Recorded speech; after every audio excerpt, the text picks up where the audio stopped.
mental and emotional and spiritual pain in my upbringing. So my purpose is to heal and improve the consciousness of the world. We grow on the borderline of support and challenge. Too much support, you get weak. Too much challenge, you break. So you need both. The faster you see the balance, the faster you get to elevate. So a problem, even though it's bad, has growth to it, which is positive. So when you can see that, you elevate to the next level. The universe will send you pebbles. If you don't listen, it will send you boulders. If you don't listen, it will give you a brick wall. And all of those pebbles are just things to heal and work through. It's easy to stop a snowball when it's small versus when it's really big. For anyone who's listening, if you just be aware of when you're triggered, which will happen the most in your intimate relationship, and then you lean into it and you ask the right questions to find where it's coming from, find the balance, find the healing, learn to love, learn to integrate, then the particular one that came to the surface will be healed, and then it won't actually show up again. What someone does is their stuff. How you react and respond is your stuff.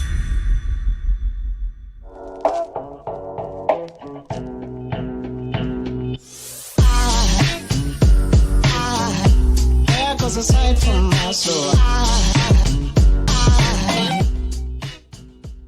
You basically delineate your values, your purpose, your mission, your vision in life, and you revisit them actually quite regularly. You always come back to them like 3 to 6 months. I'd love to understand more about the process that you go through, but ultimately, straight out of the gate, what is your mission in life, and how's that different to your vision for your life? Beautiful. This was when I first sort of started my self-development journey. I started on YouTube, Tony Robbins, went to UPW 3 times. I like to do things a couple of times to get it right. And I joined a mastermind with Kerwin Ray. I actually got to see him 2 nights ago, which is beautiful. And I love the process, and I'm a big advocate for Kerwin. I recommend a lot of people go to him. But when we went through, like out of the gates, because he does purpose, values, mission, and all that stuff. He doesn't do vision too much, but he does. But like from the start, it's like you sit down and he says, write down what your purpose is. And I was like, where the fuck do you start with answering that question? I'm like, how do you answer that? So it was quite challenging. So it's like to help people, to give back, to serve, whatever. And it didn't really make sense to me at that time anyways. Mission was a bit easier, a bit more tactful. So mission's the big BHAG, big, hairy, audacious goal. It's a 5 to 10 year goal that you want to go conquer. Vision is I'll keep going. So vision is what does your life look like once you've hit the mission? So you've got the goal. Once you've hit the goal, what does life look like? And then values. The reason I do in the way I do it, because it makes sense to me. A gift of mine is I was a slower learner, Asperger's, autistic, ADHD. So learning was quite challenging for me. So I learned like a 5-year-old. So I can teach very simplistic and very step-by-step, and I can get most people to the finish line. So for me, it's very step-by-step. So I discovered Dr. John Demartini, went down the values rabbit hole and learned what, quote, real values are, where values are your voids that have become important to you. So if you had a void around learning becomes important to you. You had a void around wealth becomes important to you. So your voids create values, and then your purpose is an expression of your highest value. We have many purposes. I have a purpose of being a father, making wealth, looking after my health, being a great husband in the future. I have different purposes, but the core purpose, the guiding light, the lighthouse, the northern star, is an expression of your highest value. So my highest value is coaching, because my biggest void was feeling hurt, emotional loss, and lacked coaching or lacked guidance from a father figure, my dad. So the process I do with my clients is we do values first, because there's a system, there's a sequence you can do that. Then you've got your values, you can use them to then articulate your purpose. Because my highest value is coaching. The question I asked, what was my biggest void in my life in that area? Feeling hurt, vulnerable, and scared and fearful. Because I struggled with emotions. I cried. I went to 5 different schools. I cried on my first day of every day of school. I struggled with friends. I struggled with my emotions. Very emotional kid.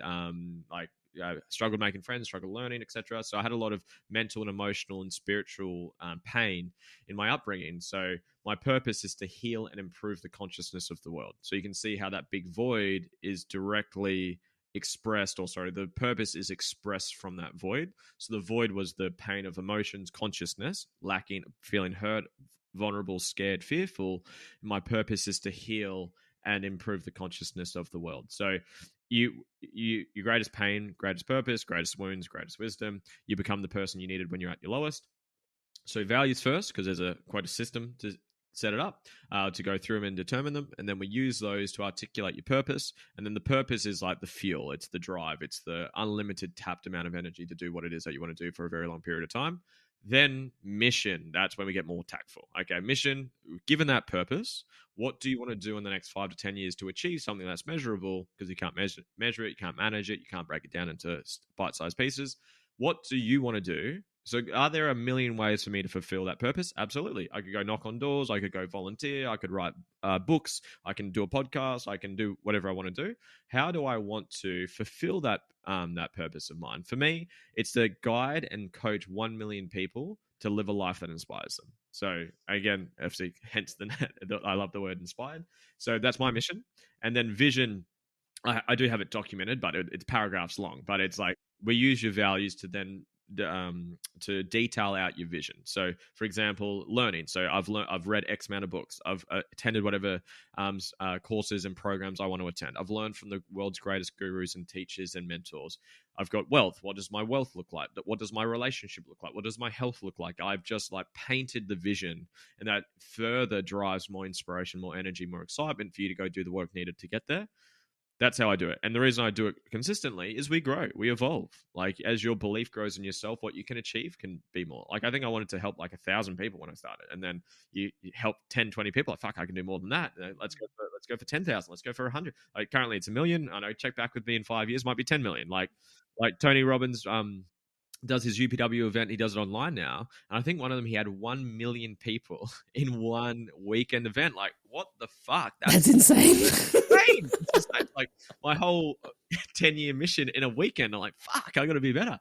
So it's like, but he's been doing it for what, 50 years now, over 40, 50 years. He's been doing it for such a long time and is obviously such an inspiration. So so the reason you check back into them, your values do change. As you fill your voids, the next biggest void becomes more prominent for you. So I have a void around wealth because we struggled with money growing up, didn't have food to eat, a lot of pain around money.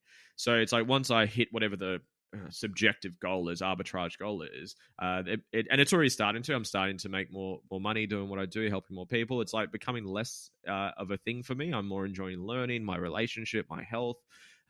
So yeah, the reason you always redo them, you change, you achieve goals, your belief changes, your vision gets clearer because you've looked within, you've done more healing, so you're more authentic. So I always check in every 3 months. So and just like a business does quarterly reviews, you do a quarterly review and reset for yourself. So redo your values, redo your purpose, in order: values, purpose, mission, vision, and the master plan. That's where we get tactical again. Annual goals, quarterly goals, monthly goals, weekly goals, daily huddles, etc. I love that. There's I'm going to go excavating if that's okay a little bit, and it comes at the risk of me coming across as not respectful of your journey. But for the person that's tuning in, they can hear how much work you've probably done you've done on yourself to be able to say, hey, like your pain is your purpose. And you just, talking about your learning difficulties, because when I actually come to your podcast, I find it incredible how in like 20 minutes you articulate these quite nebulous, large concepts and break them down, and they're very actionable. I can ask how you got the gift, but I'd rather ask how you started to realize the gift that you had in the challenges that you had and that journey a little bit, because I'm sure some of us tuning in can feel limitations upon ourselves, but then we rarely see the silver lining. What was that journey of you finding the silver lining and then actually realizing this is a silver bullet? Can you describe that to us a little bit? It's beautiful, man, and beautifully asked. So, like unconsciously, unconsciously people are doing the best of what they have, and they're actually trying to live in alignment. They get the feedback of doubting themselves, of fear, of needing motivation. I love the quote: "The need for motivation is a symptom of an uninspired goal." So if you're needing motivation, you're just not doing what the fuck you want to do. Like, I love that. I don't think you and me need motivation to be here today. Like, we want to be here. We're inspired to be here. We like this stuff, right? So it's so I guess unconsciously we're all doing what you just said. I think we're doing the best that we can with what we to do what you've just said. So like I naturally gravitated to physics. I naturally gravitated to science classes, more sort of practical, analytical ways of thinking. I'm quite a I think a gift of mine, Asperger's as the gift, you look at things differently.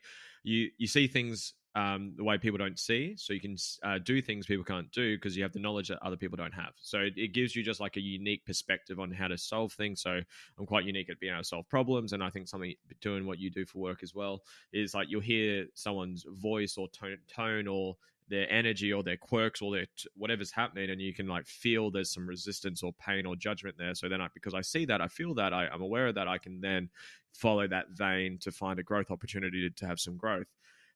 So but where did that start? I think just naturally I was gravitating it through school. I like sports, so sports was a very good outlet for me because I had rules. I knew what to do. There was rules in place for me because I struggled with like friends and social cues because there was all these unwritten rules. Like how the fuck do you communicate? What do you say? What do you not say? Tonality and all that stuff.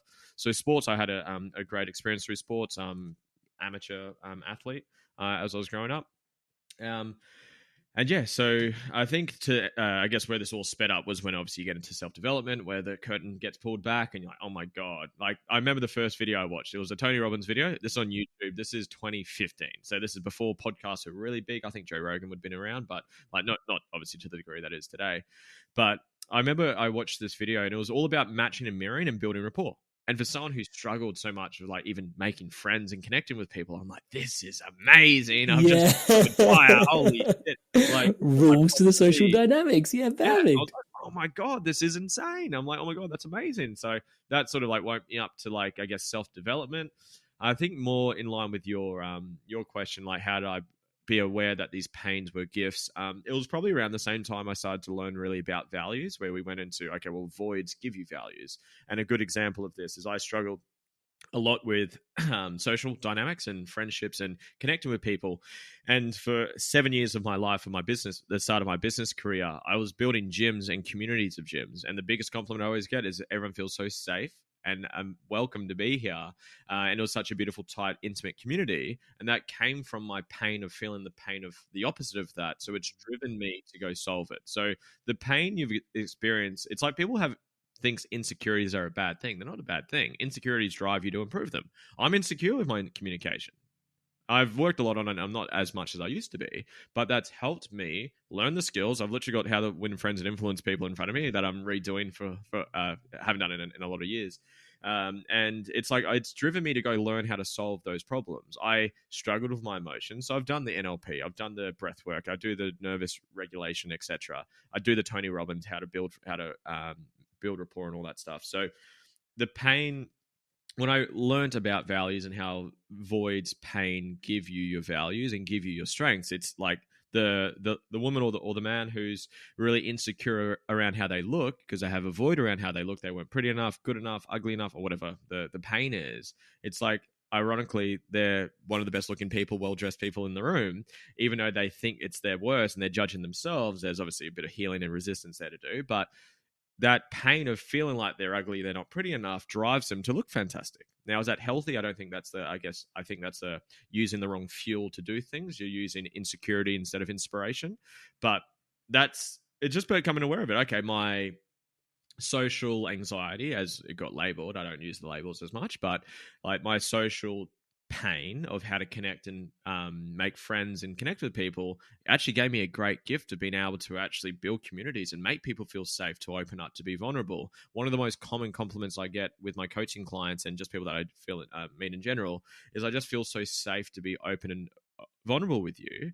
And that comes from the lack of vulnerability I was able to experience. So the pain drove me to learn the skill of doing that. So I probably learning about values was when that really started to click. Like, holy shit, like this pain of learning. So I was in special needs classes. My handwriting is fucked still. Like for people that can see the screen, like I can barely read my own handwriting. So it's a very common trait of someone with Asperger's is your handwriting's pretty average and mine's very average. So it's like learning was painful. So it's driven me to go learn more, learn how to be a good learner and be a good teacher. So you generally will teach the way that you learn, because I'm a quote slower learner, as we were saying before. Like I'm able to mentally model, make it simplistic, use visuals, use analogies, use questions, really share vulnerability of how I've been able to learn this lesson. And then for most people I work with, the light bulbs click, the penny drops, and all that comes from, and that came from the pain of my learning. Wealth, again, I can share stories around that. But yeah, whenever just learning that pain is purpose, wounds are wisdom, and everyone hears it. And this is the thing, this is where self help, I guess, can sometimes get a bit of a bad rap, but life's happening for you, not to you. I agree. How do you apply it to someone who's been abused, who's been raped, who's been abandoned, who's been whatever? It's challenging. I literally had that conversation with someone yesterday. I had one a couple of weeks ago. She was sexually assaulted when she was about 16, and we went through that and processed that and found the growth and the pain and the purpose and the wisdom and the divine order that's always happening for us. Because it's easy to say life's happening for you, not to you, but applying that is another story. And that's where I'm very passionate about, okay, well, can we come up with the right framework, science, backings, evidence, and process to take someone through that so they can heal that trauma? I posted the video literally this morning on my social media. Like, your greatest traumas are your greatest gifts once you've healed them. If you haven't healed them, they just trigger you. They control you. You get sucked into them. You have the wall up to protect you from it. The walls we build to protect ourselves become the prison that keep us trapped. And that was something for me. It took a while for me to digest what I just said. So you have pain. You build a wall up because you don't want to feel that pain again, but that wall has become a prison that you can't escape from. So being able to actually go back and heal that trauma so the walls drop, so you can experience that freedom of love, tranquility, whatever word you want to use, peace, abundance. That's what fascinates me, because I've had the pain of that exact fucking thing. So hope that answers your question. Is it a case by case basis in terms of how we start to heal and bring the walls down, or is it? Yeah, how do you normally start to approach that journey for people?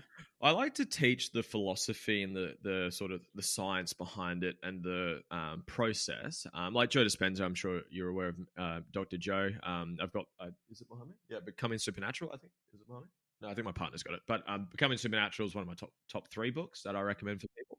And he's huge on it. It's like when people know the how and the why, the how becomes very easy. So if people just say, it happened for you, find the benefits to it. It's like, that's challenging, right? But if you teach, like for me, I teach balance, which I got a lot from Dr. John DeMartini. Like, every life is balance, polarity. They did like the electrical charge of the universe is equal. There's as many protons to electrons to neutrons as there are. So life is balanced. It's the perception we have through which it creates lopsidedness. So there's benefits to stress. There's benefits to abuse. There's benefits to love. There's negatives to all of them. There's pros. Every pro has a con. Every con has a pro, and it's completely balanced. So once you learn that, and I take through mental models, and I use pendulums, I use magnets, and I use all these things to teach the lesson. I share vulnerably of pretty much what I've just shared with you, like my trauma with my dad, my mum, my friends, and whatever. Yes, that was painful, but what was the lesson? What was the growth? What was the gift that I got out of that? So then they've learnt all it all. They've understood it all. Get the pennies to drop, the light bulbs to go off, then we apply it to the individual. And then sometimes that's hard. Like, I'll use an example. He asked about sort of outing mum, dad, or whatever, and you can cut it out. I out my whole family. So I was with my brother. Love you, Tom, if you watch this. And we were driving.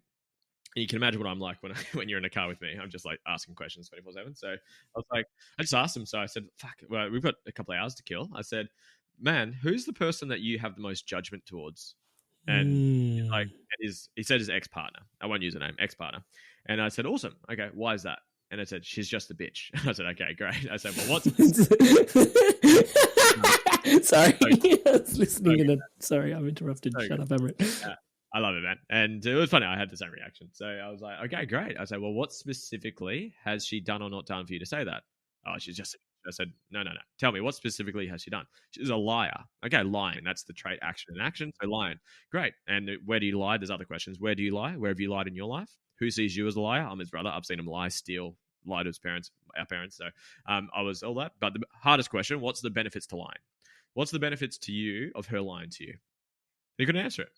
I said, okay. Has it made you very aware and in tune to when people lie?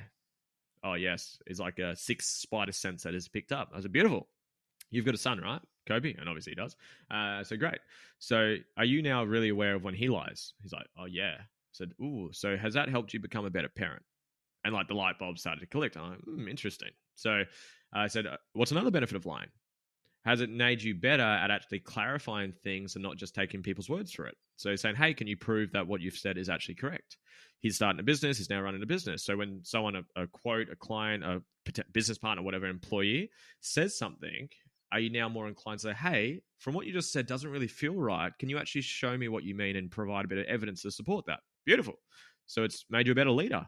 Awesome. So it's like I'm just balancing the lopsidedness with how people perceive things to get them to realize that it has happened for you, not to you. Lying is a gift. There's gifts to it. And you can apply that to abuse, to abandonment, to whatever it may be, to not feeling loved, not feeling good enough, feeling scared, feeling inadequate. And it just, I had a beautiful session this afternoon. It's one of my most conscious clients, Carrie. If you're listening to this, it was a beautiful conversation. And it was just like her as a young girl, like feeling unseen from her parents, from her brother, from men leaving her. And it was just going through and finding the blessings and the strengths and the lessons and rewiring any limiting beliefs that it adopted because of that. And just, helping her be free, like giving her that sense of freedom, that sense of love, that sense of peace. And I don't even know where that question. Where did we get to from here? No. That's you've opened up another rabbit hole in there, which I'd love to burrow down as well. Which is because healing is often associated with therapy, and not as much with coaching. And I find myself, before I start the coaching journey with my clients, delineating the two just to sort of give them some scope around it. But I'm hearing a lot of healing in your coaching as well. So. Can you articulate the healing journey within a coaching container? Yeah, beautiful. Look, I think healing, that's like my purpose literally has the word in there, to heal and improve the consciousness. So raise the consciousness. So like it's one of my biggest pains. It was one of the biggest pains. So it's something I'm very aware of and very curious about and very inspired to learn about. So healing happens in so many different ways. There's so many different modalities to heal. There's breath work, there's plant medicines, there's spiritual healers, there's energy healers, there's Reiki healers, there's therapists, there's coaches, there's NLP trainers. Like there is so many. I just gave you about 8 styles. There's tapping therapy. There's so many. There's God or faith or whatever, if you want to go down that rabbit hole as well. But there's so many ways to heal. I think to define healing, I actually don't have my own definition of that. It's something I'll probably do some thinking about after this podcast. But healing for me is the synthesis and synchronicity of those pains. It's seeing the pain it's balancing. So I use the term balancing a lot. So for me, balancing is healing. It's seeing the gift within the pain, the wounds, the wisdom within the wound, pretty much everything we've been talking about. So it's just getting people to release the pain, or the stored energy, the stored judgment, the lopsidedness. But every modality has challenges, that has limitations. My style has limitations. So I do a lot of mindset, so perceptions. This person wronged you. Fuck this person. This person hurt me. This person wronged me. All of that judgment, I can dissolve that piece of piss. That's easy. That's my jam. But there's limitations with that. When there's not awareness there, you can't do what I do. So what if something happened to you when you were 6 months old and you can't remember it? I can't help too much with that. So that's where you might want to explore an energy healer, a Reiki healer, a plant medicine ceremony. You might want to go down that rabbit hole. I literally signed up for a energy healer last month. I start with her in the 4th of next month, so about 10 days from now.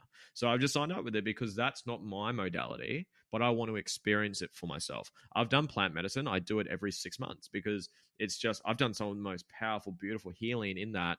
Because the challenge with my style, like I said, is there needs to be a level of awareness. And if something's happened to you, I don't understand too much generational trauma where it's biologically passed down, not passed down through the actions, because again, I can help with that. But there's, from what I've heard, there's like evidence to support, like in your DNA, it's passed through. Trauma has been passed through. So I don't understand that. That's not my world. So I can't really speak into that too much, but there's truth to it. There's a book behind me called The Body Keeps the Score. I can't pronounce the gentleman's guy. It's some German name. I can't pronounce it. I apologize, but he talks about it like Bessel your mind. van der Kolk. We had him on the podcast. Yeah. He's an amazing. Yeah. He's very, very, I love it. I love his ways of thinking. And even just listening to the name of the book, like your mind might forget it because it was so bad, so traumatic, so hurtful. So your mind wants to block it out. That's the ego. Ego doesn't like pain. It wants to be right. It doesn't want to go into pain. But your body, your nervous system will remember it. So when you get triggered, so this is where your triggers are your greatest gifts. Your triggers reveal the unhealed wounds you haven't healed through yet. So if you be aware of the trigger, follow the vein, ask the right questions, which I can ask, to find the event that you might have forgotten about and actually heal through it. Like if we use Carrie that I was speaking about last night, there was something like she had blockages about her success and her whatever. I said, okay, well, what's stopping you? What's the downside of success? She's like, oh, I feel lonely. When was the first time that you remember loneliness? Go back, 8 years old. Her brother moved out, didn't say goodbye, wasn't there for her. So men leaving. And she took that into relationships. And now she's got this fear of men leaving, so she doesn't open up, so she's not vulnerable, which actually attracts and perpetuates the problem, which actually gets the man to leave. Now she's learned that trusting someone equals pain. It's like this whole like layer and onion of all these like built beliefs that are limiting in nature that we then start to peel back balance, which is healing for me. So yeah, I'm kind of going off track with this, but it's healing for me is balancing and releasing. Now, there's benefits to all. It's like I went and did this event not too long ago. Actually, Cody, he's really awesome. He would actually really be good for this podcast, actually, and he articulates it really well. He uses these beautiful models, and there's hopefully I get this right. There's growing up, there's cleaning up, and there's waking up. So there's sort of three sort of styles of healing, and there's different modalities that go with each of that. And I can't teach this because it's not my jam so much just yet. But it's like, say, for example, plant medicine. That's a way you can heal. That's a way you can wake up. But if that's the only strategy you use, there's so many limitations with that. You might not lean into your conscious beliefs. You might not go into, okay, well, fuck this person. I still hate this person's wrong. You might be so in touch with the universe and so enlightened and so awake, but you haven't processed that pain that you went through. Where, say, you do processing, which is kind of more my style, where we're balancing perceptions, there's a lot of strengths to doing that. But what happened when you're before the age of 3 years old, where you can't remember it, when you experience a lot of pain and that's stuck in your nervous system and it's been able to be unregulated, then you might want to go down, like I said, like an energy healer, a Reiki healer, to allow that to be healed through and released through you. And that's why I say try everything. Like I've tried it all. Try therapist, try coach, try plant medicine in the safe environment, of course. Go I've signed up for an energy healer. We kick off in 2 weeks to just experience it. Like I want to know, because I still have vulnerably my I've had indigestion a lot in my upbringing, and I've had a limiting belief it's genetic, where it's just the food that I was eating. But I had a bad meal. I had a lot of indigestion. It wasn't feeling really nice. And my partner said, hey, do you want a massage? Like a massage sort of underneath your diaphragm and try massage it through. I'm like, oh yeah, give it a go. And when she did it, I just really tightened up, and I was really sensitive. There was a lot of stored emotion, and I was like, holy fuck, I didn't realize this was here. I'm like, oh my God. I'm like, where's that coming from? And I found some moments. I'm like, when I was younger, I peed the bed for a long time. So until I was about 10 years old. And I also had another memory that doubles up with it, is my brother. I love back to Tom. He used to make me laugh a lot as a kid, to the point where I would pee myself. Hey, Tom. Yeah, so that like feeling it was bringing up, it like brought back that memory. I'm like, holy shit, there's something I haven't healed through here. Oh my God. So then I go through, I've done some balancing now since that and done some more healing to that. But say I couldn't find it. Say like, I can't think of it. I don't know. What's this coming from? It might have happened and you're not even aware of it. And that's where, again, maybe explore other styles, other modalities, other ways of healing. That leads me to a question I really wanted to ask you today, which is, how do you continue to coach yourself? Because I'm aware as a coach, I always have blind spots, and I'm doing that thing again where I preload my questions. I should relax on that. But I've always got a coach for about 6 months of every year, just because I know I've got blind spots.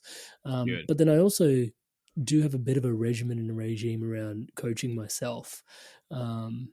Most of it is intuitive for me, but I'd love to hear how you coach yourself and sort of what it looks like. And maybe it's different now than what it was a couple of years ago. What does it look like now if it is different?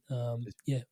Beautiful question, man. So similar to you. So I always get someone, because you can't see the trees through the forest, or other way around. You can't see the forest through the trees.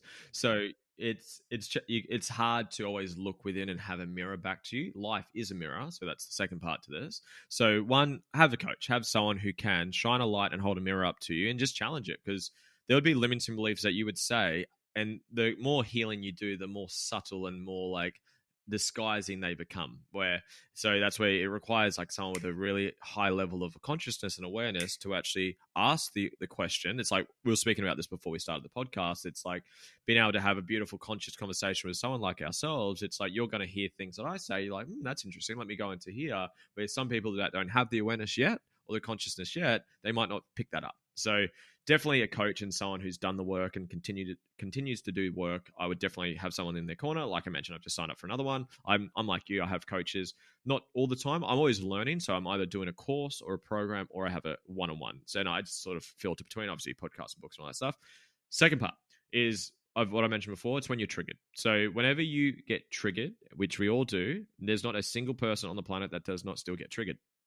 So no one is ever fully healed. No one's fully enlightened where you're levitating off the ground and you're just fucking connected with the universe and all that stuff. We have moments of enlightenment. Trigger-free. Yeah. Sorry, I've interrupted. You're good, man. Thank you. So we have moments of enlightenment where we have the healing, the balance, the growth. So enlightenment and healing kind of actually overlap with each other. Well, I actually, now that I've said it that way, I actually think they are the same thing. When you experience the enlightenment of the pain of what happened, it's happened for a reason. You get the growth and you heal and you grow and you elevate. So when you're triggered, it reveals those parts of you. So if you just be aware of when you're triggered and then use the questions and the consciousness to do it, I'll use, you have it the most in your intimate relationship. And that's where I have done a fair bit of content. I continue to do content on relationships for that reason. Not because I'm a relationship coach. It's not my biggest fulfillment doing it. I do enjoy it, but it's not my not the purpose for me specifically. But yeah, it's just a relationship is a magnifying glass. That's all it is. It's magnifying the work that you haven't done yet. It's magnifying the things you haven't healed through yet. So for anyone who's listening, if you just be aware of when you're triggered, which will happen the most in your intimate relationships, why you push each other's buttons, it's why you have fights, why you have arguments, it's why you shut off or they shut off, whatever your coping mechanism is.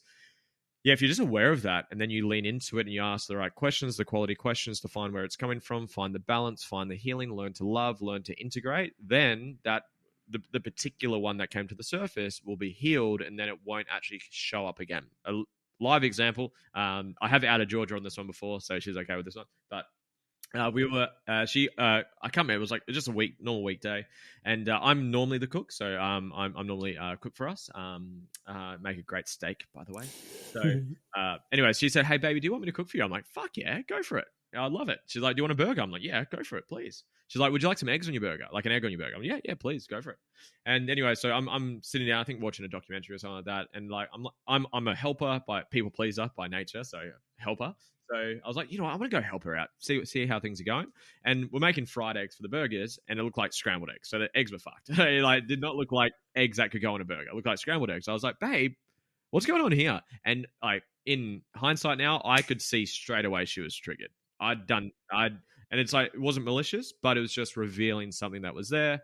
She got triggered. She triggered me back. We had a disagreement and whatever. And anyways, once the dust settles, so for people, when you do trigger each other, hot tip, do your best to regulate. Do your best to just get through with the least amount of damage possible, okay? You're not going to do the healing in the moment, okay? It's done afterwards. Just get through the storm, just like a mountain with a storm that passes by. Do your best to hold strong. Be as neutral as you can, as help each other feel as seen and loved as you can, and then do the work afterwards, which is what I'm getting to. So once the storm has passed and there was some tears or some emotions, I said, "Baby, like, I love you and thank you for this growth opportunity that we've gotten now, because obviously you got triggered a bit and that triggered me. So thank you for bringing that to the surface. I'm just curious, where did that come from?" Like, I obviously came up and obviously pointed out the scrambled eggs, which went to be fried eggs. And I feel like I didn't say it in a very attacking way. It was quite neutral the way I said it. And obviously I pushed on something. What's happened? And she knew straight away. She's like, "Oh, my stepdad, whenever I try to cook or do anything, it was never good enough. It was never this. It was always has to be better. I can be better. I'm useless." And it was really abusive. And not abuse. Oh, you could use the word abusive. He was very just dismissive. It's like, "You're fucking useless. You can't do anything right." And I had just revealed that. And so I'm like, great. And I actually asked her this question, that actually a similar question to what you asked me just before. I said, "Baby, what's your way of healing?" I've got my way, and she obviously knows my ways. Like, we balance it out, ask whatever. You can journal, meditate, yoga, whatever.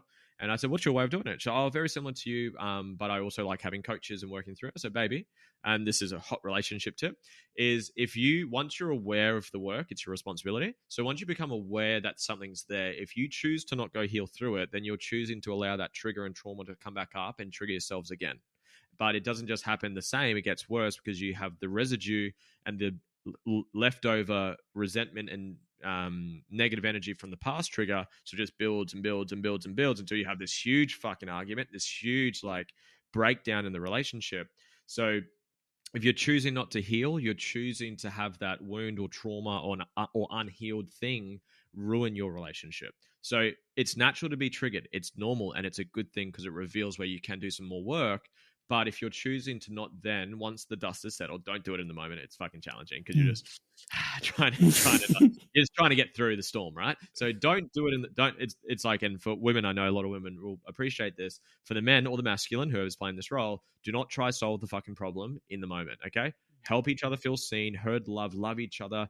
Ask your partner good question to ask your partner. When you're triggered, what do you want me to do for you? Okay. For me and George, and this is something that me and Georgia have had a funny conversation around. It's like I want you to be next to me. I want you to touch me. But it's like, and then it's like, but in the moment, like I've done that. And she's like, I've gone to like put my hand on your lap and she's like, no, I don't want you to touch me. So what do you want? It's like, just be there, but I don't want you to touch me. I said, so do I just sit here? What do you want me to do? Just sit there. Just don't leave. I said, okay. So it's just like literally sit there and love you, and I'm here. I'm not leaving because she's working through her pain of men leaving, etc. So abandonment wounds, which she's working through. So ask your partner what is the way that you want to be, I guess, loved during a trigger event, during an argument, and then once the dust settles, make sure you hold each other accountable, and make sure the person, whoever's trigger came to the surface, make sure that person goes and does that work and heals through it. If you don't know how to, get a coach, get a therapist, get a healer, whatever, do a fucking plant ceremony if you need to.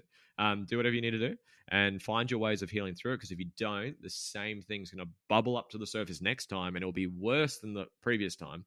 And eventually, if that goes on for long enough, the obviously relationship implodes.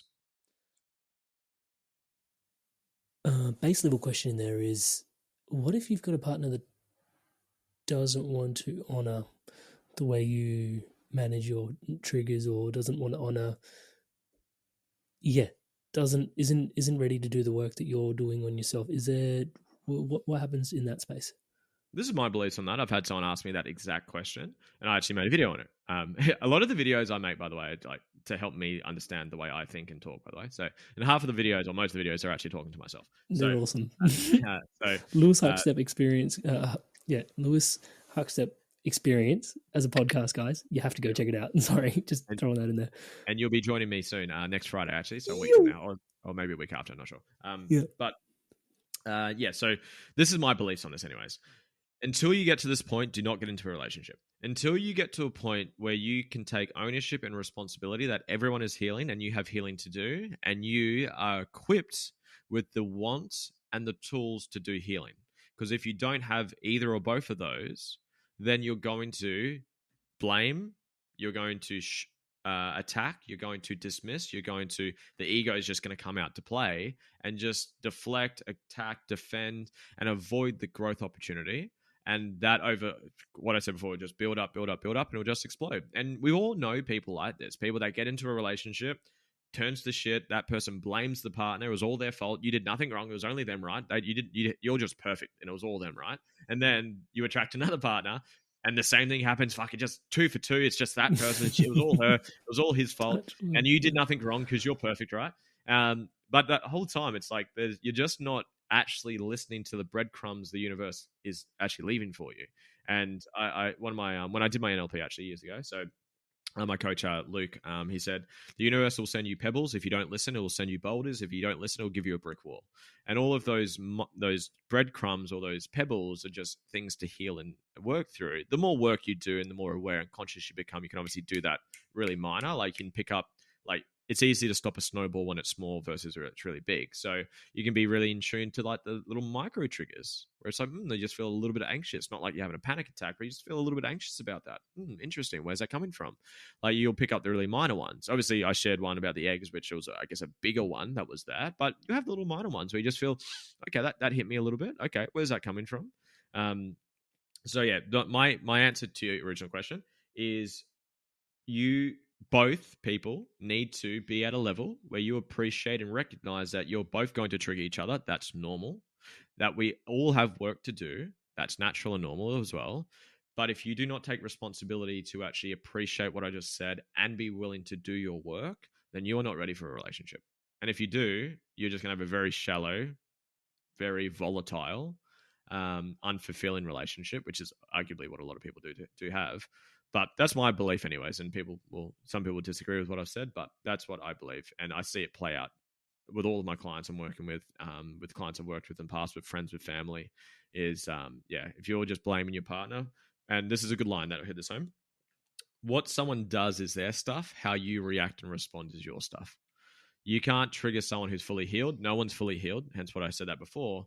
But if you were to say something to me like I had a lot of pain around my intelligence when I was younger because I struggled learning, obviously you said that a couple times. So the younger version of me, if you said you're a fucking idiot, you're so stupid, you're retarded or whatever, and I've had those words before, like that that really used to get me. But now it's like I've healed those particular wounds, so it bounces off me. But don't get me wrong, there's still some there. Like there's things I don't know what you don't know. So I'm very in tune to when the life mirrors. I love the quote, you'll attract people and circumstances to trigger the wounds that you haven't healed through. That's an iteration from Peter Crone's quote where he says, life will present you with people and circumstances to show where you're not free. So I like the attraction, and I obviously like wounds. So I've done my iteration of that. So if you just be aware, most of it will be in your relationship. And when you've got high levels of stress, so business, career, family stuff. But yeah, if you just be aware of that, and then also have a coach who can also shine a light and ask questions and challenge you in different ways with different modalities, which is something that I'm excited to go experience another one. That's how I do the work. I've got a random question just to ask for those that are curious and who want to tune into coaching with you, Lewis. What's the best way for them to get in touch with you? I just do Instagram. I have a website. Don't go to the website. It's pretty shit right now. So I like kind of just had like a template and I haven't put any effort into it. So don't go to the website just yet. But go to Instagram, Facebook, LinkedIn. Mainly Instagram is where you can actually have a conversation with me. I talk to everyone on there. So Lewis Huckstep across the board. But yeah, Lewis Huckstep. I've got quite a unique last name, so you should be able to find me pretty easily. Perfect. I'll put a link to that in the show notes below. Mate, you've talked a lot about this concept of balance. And I would love to just allow you some time to just riff on what balance means, looks like, feels like for you, because it seems like healing is balanced, but also living an inspired life invites in balance. Yeah, I'd love to tune into what balance really means to you as such a core part of your philosophy. A lot of it's come from Dr. John Demartini. His book's behind me. It's called The Breakthrough Experience. Go read that and go to his event, The Breakthrough Experience. And he talks about like the line that I've got it on my course as well, is every perception outside of love and gratitude is a lopsided perception. So balance is love is gratitude. So I used the term before. Love is the synthesis and synchronicity of complementary opposites. So it's seen the upsides and the downsides, seen the balance, and that's where you experience love and gratitude. So there's puppy love, infatuation, where like the honeymoon period, you start dating someone and love section, rainbows, everything's amazing. They walk on water, they've got no problems. It's knight in shining armor, and you've put them on a pedestal. Then a couple months into dating them, they have all these fucking skeletons and all these triggers and all this shit from their past. And you're like, who the fuck is this person? Who's this person that I met a couple months ago? It was always there. You just weren't balanced. You were lopsided with what you saw. So, and you always attract balance. So the universe will always find balance. It's like people, I use pendulums to demonstrate this because it's a good visual, but it's like you'll see people who have very volatile swings in life. They have these huge days. Life's amazing. I'm fucking killing it, crushing it, nailed it. I'm on fucking cloud 9, and the next day they're depressed. Like they're really down. They don't want to get out of bed. Life sucks. I'm a piece of shit. And they've just got these huge volatiles. For every action, there's an equal opposite reaction. This is where basic physics comes into it. Every up has a down, every down has an up. Now, gratitude and love is balance. It's seeing both. Overcompensating, over happy, over too good to be true, that's elated. Depressed, down, sad, beating yourself up, that's down. So it's being able to get to the balance point, which is gratitude and love, where you see everything. It's like I'm trying to find some. I like using funny examples because it kind of teaches and heals in a bit of a humorous way. So I was driving. This is a couple of months ago, and I was just driving out of my complex, and I was turning right, and there was this lady, this person driving. Figured out it was a lady, and she was doing a U-turn, and it was a red light, and I had a green light. So I was about to drive forward and turn right, and pretty much cut in front of where she was waiting to do a U-turn when it was her time to go. And she just kept like creeping forward until like she's almost in the line of like my driving, and I'm going to hit her. And I was like, "What the fuck is going on here?" I was like just driving, and she stopped. Thank God, she stopped, and I drove past, and I looked in because I was a bit confused. I'm like, "What the fuck's going on here?" I looked in, and this like think of like the most sour, angry, pissed off face, and she's just flipping me the bird, giving me the finger on the way through. I'm like, oh my God. And I got triggered a little bit. I was like, what the fuck? What? You must having a shit day, whatever. I'm like, where's the lesson there? Thank you for waking me up. Thank you for giving me an opportunity to balance and regulate myself. Like there's balance to that. Like most people say, fuck you, whatever. It's just finding balance. It's finding gratitude. And you don't have to. You can live a volatile life if you want to. There's no judgment there. But I want to, we grow on the borderline of support and challenge. We need both. You need too much support, you get weak. Too much challenge, you break. So you need both. So it's been able to see both sides, seeing the balance to things. The faster you see the balance, the faster you get to elevate. It's like you repeat problems until you learn the lesson that's there to teach you. So a problem, even though it's bad, wrong, negative, which it's not, has growth to it, which is positive. So when you can see that, you see the balance, you elevate to the next level. And it's just being able to do that sooner rather than later. Hindsight, you go through something that was wrong, that was bad, and it takes you a day, a week, a month, 5 years, 10 years, 20 years later for the penny to drop. Oh my God, I realized that my dad, for me, made me feel so anxious and whatever, but it's given me the gift of helping people feel safe. What a blessing. Thank you, Dad. I'm grateful for that. Thank you for that. I see the pain. I see the purpose. Thank you. Gratitude, love. But until you do that, you keep attracting the same problems, the same lessons, and you're just repeating the same shit over and over again. You're perpetuating your past into the future. You're literally copy and pasting your past. Copy the past, paste into the future, because you're not learning and seeing the balance to the problems, the pain, the heartbreak, the abuse, the abandonment, the challenge, the business going under. Another example, I was 22, had 3 gyms. This is about, I'm 26 now. It's about 4 years ago. And I was very naive, like openly unenthused optimist. If you've heard that term in business, I was starting to come out of that. I was starting to become the informed pessimist. I was like, fucking hell, I've got 3 businesses, 3 leases, 20 grand a week in overheads. I'm like, this is fucked. I was like, this is insane. Anyway, so I didn't know what work cover was. I didn't know what that was. I've never had like a proper job. Like one of my employees asked, just told me, say, hey man, can I take some annual leave over Christmas? I was like, what the fuck is annual leave?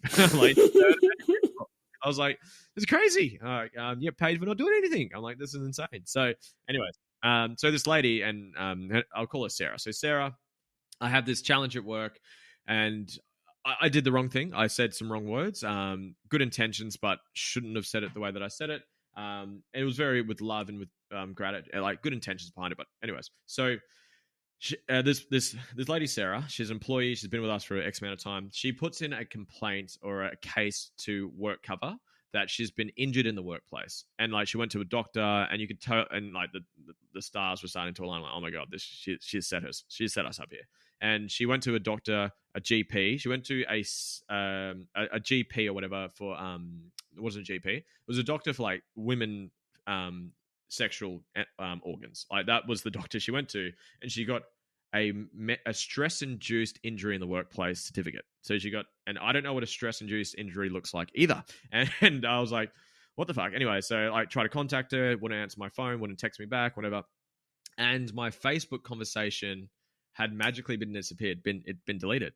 And the only way I was signed into Facebook was on the computer at the place that she worked at. Interesting. Anyways, I didn't have work cover. And if we had work cover, it would have cost us $1,000. That was it. Anyways, this goes through. We were like, I'm fighting these challenges. This is bullshit. I was so triggered. I've done so much for her because I think I've in my best. I felt like I've always tried to do the best for my team, give them growth pathways, support them mentally, emotionally, spiritually, help them with their careers and all that stuff. And to have this was like really like a big fuck you to me. I was like, I was really pissed. I was like, fuck you, Sarah, fuck this. And I was like really angry about it. Anyways, she's successful. She wins the case, goes to work cover, goes to XYZ, and she wins it. So essentially, we have to front the bill for her. We need to cover her salary and pay all her living expenses, including medical bills, until she's recovered from the injury. When are you recovered from a stress-induced injury? Whenever the fuck you feel like it, to be honest. No, it's not like a broken leg where whatever, you can walk again, you're good to go. This goes on for 2.5 years. The bill, $170,000 for this event that we had to pay for. And anyways, fast forward a couple of years, now I have a business that's got a beautiful team. That because there was red flags in the hiring process. I didn't listen to my intuition. I looked past that. It's like when I now hire someone, do you think I'm going to listen to those red flags? Absolutely. Like I've had that big, like, this is the consequence of not fucking listening to your gut and doing whatever. Do you think I pay for my work cover insurance now? Absolutely. So it's like I've learned all that, even though it was pain, it was a big fuck you. It's like, you know what? If it wasn't for that, I wouldn't have the fucking blessed, grateful, inspired team that I have right now. So thank you, Sarah, for that painful lesson that you gifted me with. So yeah, that's just another example. That balance is seeing the balance in everything, all the pain, all the heartbreak, all the wrongdoings from this particular person. And it's like, and I send her love, and it's like, thank you for that opportunity. I should have listened to my intuition, where because there was red flags in the hiring process, she didn't feel right. But I was like, fuck it. It's like she can do the job. I think I see she's got good experience. She worked at other gyms, and in the process, when I was doing my due diligence during it, I found out she'd done that to her last 3 workplaces as well. No. So it's like, and the fact my Facebook conversation with her was deleted literally the day she put in her medical certificate. I'm like, I've been done. This is like, she set this up. And it's like, well, you know what? That taught me so much. Thank you. It was a costly lesson, and I'm grateful that it wasn't $1 million, but yeah, it was a costly lesson, and I learned a lot from it. And I'm grateful that it happened. I wouldn't have the team that I'm blessed to have to this day, and help the people that we help, if it wasn't for going through that very thing that happened for me, not to me. Thank you so much for articulating that. And I can see how you're finding balance within your system. There are checks and balances that I've noticed even in the comment section of the YouTube channel. People often end up asking when we talk about things happening for you and not to you, and you alluded to this before. The checks and balances on the Sarahs of the world, some people, have certain views on certain politicians, interesting stuff happening in the Northern Hemisphere at the moment, Russia, America, Ukraine, all these sorts of things. And people have opinions on, and maybe there's a lot of triggers. Is probably picking up from this conversation is probably the right word to use. We've got to trust from our place of love and gratitude that they're on their own journey. How does the Sarahs of the world get their balances to it? Like, that's not our responsibility, is it? Can you speak to the balance of the whole as we zoom out from just the individual to the collective? Yeah, beautiful. I love that. And I've been really leaning into the collective consciousness, and as you heal the collective consciousness. So look, you can drag a horse to water, you can't make it drink. You can't drag someone to the altar to do the work. Something I think a lot of people, when they start their self-development journey, do that in a bad way. Like, you learn about Tony Robbins. Oh my God, mom, brother, this is amazing. Like, come do this with me. And that's I've done that. It's a scam and all this stuff. So look, definitely like work on you. Like, the best way to help others is to help yourself. And then extend the olive branch and say, hey, look, I'm so grateful. I went to Kerwin Ray, like I said, I think 2 nights ago, and it was my brother came and my dad came, and that's their first like self-development event on that level, and they signed up. It was obviously they do an upsell towards the end, and it was like a $4,000 program. Like that's a considerable amount of money for a lot of people to spend $4,000 on themselves to go to a seminar and an event and a course. And they both signed up. I was like, fucking amazing. That's beautiful. And I've been doing this for 10 years. I'm like, I wish you joined me 10 years ago, but it's like, they weren't ready. That's cool. Like, and that's perfectly beautiful what they're doing and the journey they're going on. And they inspired me to work harder on myself. So it's like, there's collective balance. So it's like, you'll look at, like, say someone like an Elon Musk, where he has X amount of resources, X amount of impact. It's like, for one Elon and the impact that he makes, there might mean 1 million people that are negative, and he balances all of those people out. So there's like collective balance for like I impact X amount of people. And mate, if you want some popcorn and you want some entertainment, go read my comments of my video. It says like I did one on depression and like I get XYZ. I do about trauma and like I'm speaking from my own experience. I'm speaking from my truth, and you don't have to subscribe to my truth. But yeah, it's like there's you can't drag someone to do their work. They need to want to. They need to be ready for it. They need to be willing to do it. And yeah, just work on you, like, and as you heal yourself and you heal all those parts of you, and you obviously give the opportunity to people for that when they're ready, whether it's an invitation to go to join you to an event, to listen to a podcast, send this podcast to someone, that might be the opening door that they needed. Like that YouTube video of Tony Robbins matching and mirroring was the first thing that I consumed, where I was like, oh my god, there is like another universe out here. Like you don't have to be this like, oh, so angry and shut off, so shy, didn't know how to connect and all that stuff. It's like I discovered fire. I'm like, oh my god. So I was ready to start my journey then. Was I ready to be learning the things I'm learning now? Of course not. Like I love stoicism. I love Ryan Holiday. And there's a line that you never step in the same river twice. So it's like I've read, like I said, I'm re-consuming is How to Win Friends, Influence People. I did the audio book of this like 10 years ago, very early on when I first started. It's about sort of 7, 8, 9 years ago. It's like I'm such a different person now. I want to read this again. This is powerful. So yeah, you can't drag people to the altar. They've got to be ready for it. Give an olive branch, like give them an opportunity when and where. Don't push. Like it just makes it worse. Like it's just you. And I'm guilty of that. So sorry to mum and family for me doing that when I first started. But just yeah, work on you. When they're ready, they'll be ready. Extend an olive branch, and then them seeing you be the best version of you, the healed, the authentic, the truest expression of you will inspire them when they're ready. And like, and on the flip side of this, it's like maybe they're not in enough pain yet. Like Alex Hormozi, I'm a big fan of him. I watched one of his sales trainings, and I've come from the gym space. Obviously, I've been following him for a long time, and like he was doing a sales training. He was using gyms as an example. So it's like you're doing a sales consult with someone, and they're not ready to change, and you might just say to them, "Hey, look, I just don't think you're bad enough. Go put another 50 kilos, come back, and maybe you're ready." Like you need to go have more pain. They need more like pebbles and boulders. They might need more than a brick wall. They might need, I don't know, fucking avalanche. They might need their relationship to turn to shit. They might need their business to go under. They might need the awakening of a lifetime for them to start the journey. It's like the person that has a heart attack finally looks after their health. And I'm not saying you have to. You don't have to wait to that. You can listen to the breadcrumbs. You can listen to the tightness in the lower back and the shortness in the breath before the heart attack. You can listen to that if you're in tune to it and if you want to. But if you're not choosing to change, you're choosing to stay the same. So you got to you got to choose your problems, choose your hard, and choose your problems.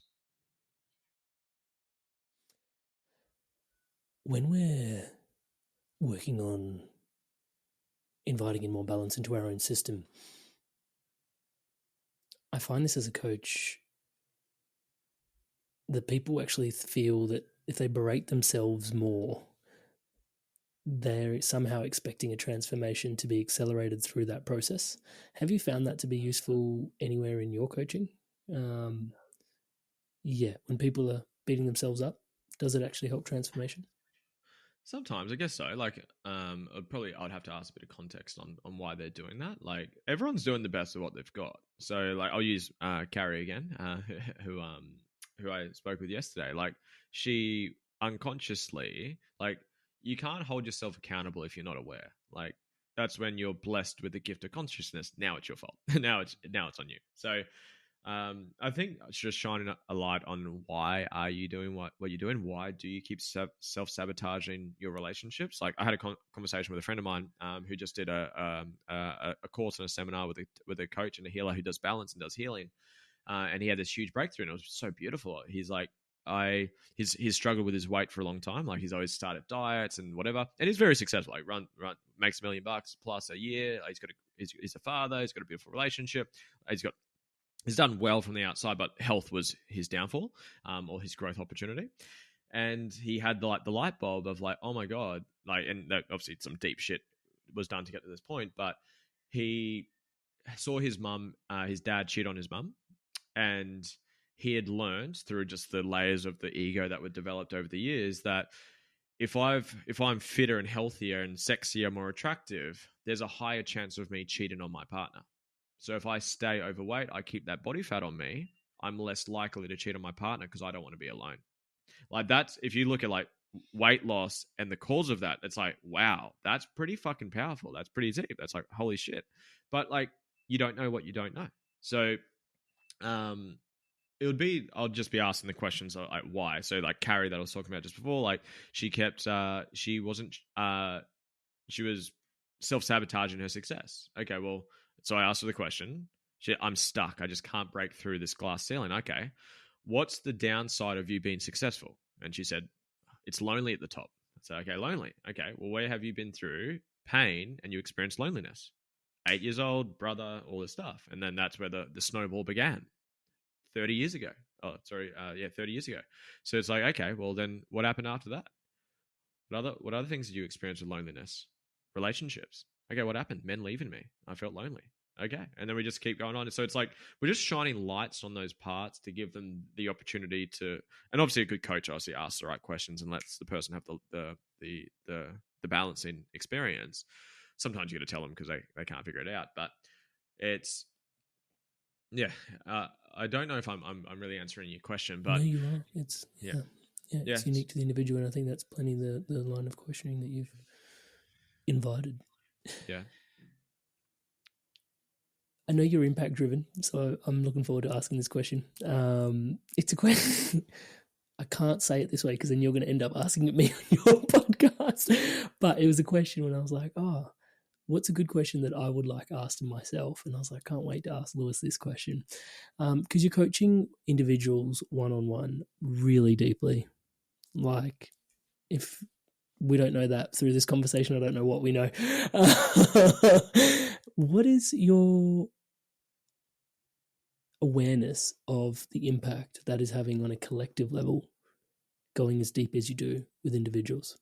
Beautiful. Look, I haven't had that question, so I think it's like this. I think of the stock market. Like if you zoom in on any one day, it might be amazing or it might be fucked. So, but if you zoom out long enough, like historically, the stock market goes up. So, look, I don't think I'm going to really see the global consciousness impact in my lifetime, to be honest. Like I think these are just seeds that I'm planting for the next generation. So it's like I'm using Karen, but I might use Robin, I might use Nicole, I might use whatever clients I've worked with. It's like I love the ripple effect. Like you drop a pebble into the pond and it's like 1, 2, 3, like 5 ripples out. It's like every single person that they engage with, obviously their clients, their family, their partner, their children, all get to have the ripple effect of a gift that I've been able to give along the path. I don't think I've seen the global impact. I love but something I think you'll love and appreciate too is that the world is becoming more conscious.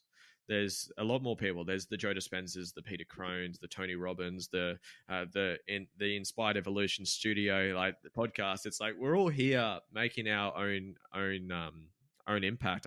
I heard someone else's purpose, which was really beautiful, and their purpose is to contribute. I'm gonna paraphrase this because I'll probably fuck it up, but it was along the lines of getting humanity or consciousness to the not break level, but a core breaking point to where it's like you might be able to help me with this. It's like a collective like point where it's like I'm trying to picture. I've seen like sort of many videos of this. It's like for probably viruses and I probably saw this during COVID. But when enough people are immune to it, it's like the effect takes over everyone. Yeah, so like, it's called a point called when we achieve critical mass.